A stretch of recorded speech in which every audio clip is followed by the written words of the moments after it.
Hello guys, आज हम इस वीडियो में बात करेंगे आईडीएफसी फर्स्ट बैंक के बारे में।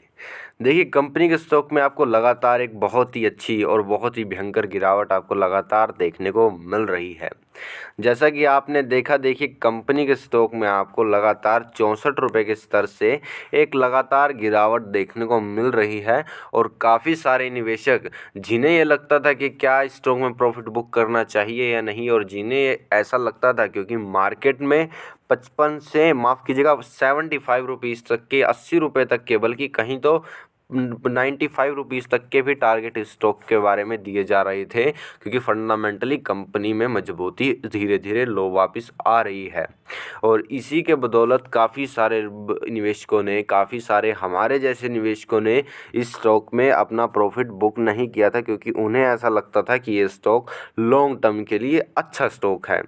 देखिए, मुझे ऐसा लगता है कि स्टॉक में फंडामेंटली कोई गड़बड़ी नहीं है, पर एक मुझे बहुत बड़ा डाउट इस स्टॉक पर अभी यहाँ पर नज़र आ रहा है। इसके बारे में आज हम इस वीडियो में बात करेंगे। उससे पहले अगर आप यहाँ पर ध्यान से देखें तो देखिए, कंपनी के स्टॉक ने लगभग 11% के आसपास की गिरावट दर्ज कर दी है, सिर्फ और सिर्फ इन 15 दिनों में। 17 फरवरी से लेकर 22 फरवरी तक स्टॉक ने लगभग इन 15 दिनों में मात्र माफ़ कीजिएगा 11% के आसपास की यहाँ पर गिरावट दर्ज की है। और अगर आप चार्ट में ध्यान से देखें तो ये स्टॉक लगातार गिरावट के बाद एक अच्छी तेज़ी पकड़ी थी, और अब दोबारा से स्टॉक यहाँ पर आपको एक नीचे का ट्रेंड बनाता हुआ नज़र आ रहा है। देखिए, पर उससे पहले अगर आप ध्यान से देखें तो इस कंपनी का जो नीचे में सपोर्ट लेवल यहाँ पर एक नज़र आता है, वो लगभग 53 रुपये पूरे आप कह सकते हैं एग्जैक्ट 53 रुपीज़ के आसपास इस कंपनी का नीचे में स्टॉप लॉस आपको नज़र कर रखना चाहिए। अगर उसके बाद ये स्टॉक इस चीज़ को तोड़ता है तो लगभग आपको 49 और 50 रुपीज़ के आसपास के भी एक बहुत बड़े स्ट्रॉन्ग स्पॉट स्टॉक में नज़र आ सकते हैं। पर अगर आप यहाँ पर ध्यान से देखें तो देखिए, पिछले 5 साल में स्टॉक ने अपने निवेशकों को बिल्कुल भी रिटर्न बनाकर नहीं दिए हैं। 2018 से लेकर अगर बात करें, जब से कंपनी का मर्जर हुआ था, हालांकि अगर हम बात करें तो देखिए गाइस, कंपनी में इसी साल से पिछले ही मतलब अगर आप ज़्यादातर मोटा मोटा तौर पर देखें तो आप देख सकते हैं कि कंपनी के स्टॉक में पिछले 1 से 1.5 साल में ही अच्छे रिजल्ट देने शुरू किए हैं। 600 करोड़ के लॉस के बाद अब कंपनी ने लगातार अब पिछले 5 से 6 क्वार्टर कंपनी अच्छे रिजल्ट दे रही है, और मुझे उम्मीद है आने वाला क्वार्टर भी एक बेहतरीन ईपीएस जनरेट कर पाएगा, क्योंकि कंपनी ने हाल ही में अपना जो फंड है, माफ़ कीजिएगा, जो अपना फंड है वो रेस किया था। उससे कंपनी की जो इक्विटी है वो और ज़्यादा डाइल्यूट हो चुकी है, तो कंपनी की ईपीएस में आपको हल्की फुल्की यहाँ पर और गिरावट नज़र आ सकती है। इसी वजह से आपको आने वाले क्वार्टर में जो इसकी ईपीएस है वो 1 रुपये से अब थोड़ी सी घटती हुई नज़र आ सकती है। लगभग 90 पैसे के आसपास आपको दोबारा से वही ईपीएस देखने को मिल सकती है।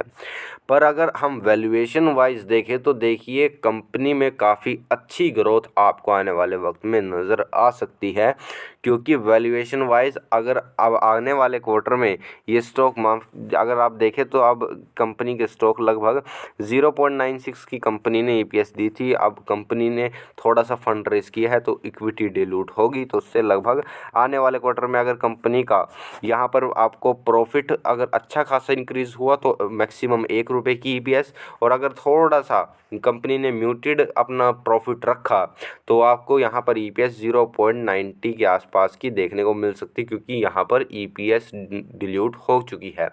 यहाँ पर कंपनी ने अपना फंड रेज की जो अप्रूवल है उसे दे दिया। अब देखते हैं कब वो नए शेयर अलॉट होंगे। आपको एक चीज़ ध्यान होगी तो पिछले साल अगर आपको ध्यान होगा तो ये स्टॉक में यहाँ पर आप देख सकते हैं तो लगातार एक गिरावट का स्तर यहाँ पर चालू हो चुका था पहले ही।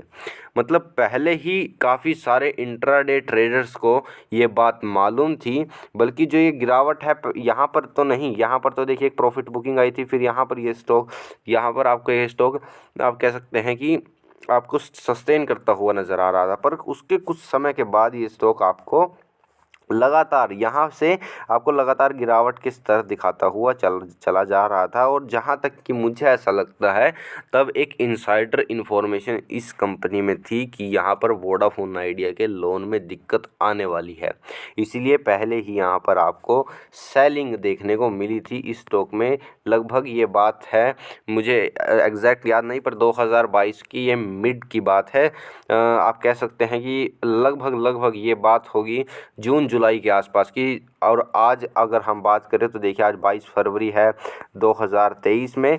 अब दोबारा से स्टॉक में मुझे ऐसा थोड़ा सा डाउट लगता है कि दोबारा से कहीं इस कंपनी में कोई इनसाइडर से या कहीं कोई सीईओ के मामले में दिक्कत ना आ जाए।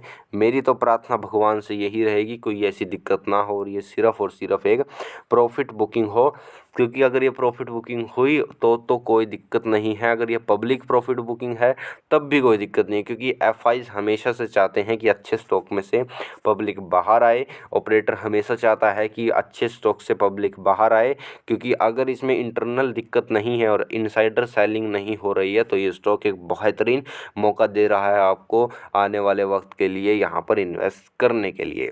तो देखिए ओवरऑल अगर यहाँ पर हम देखेंगे कि मार्केट का मूड माहौल कैसा होता है, क्योंकि मार्केट में आपको अच्छी गिरावट आज देखने को मिली है, तो देखने वाली बात होगी कि कैसा कुछ रहता है स्टॉक में। अगर आपको वीडियो पसंद आई हो तो वीडियो को लाइक कीजिए, हमारे channel stock market with profit को ज़रूर सब्सक्राइब कीजिएगा। आज है 2023 22 फरवरी।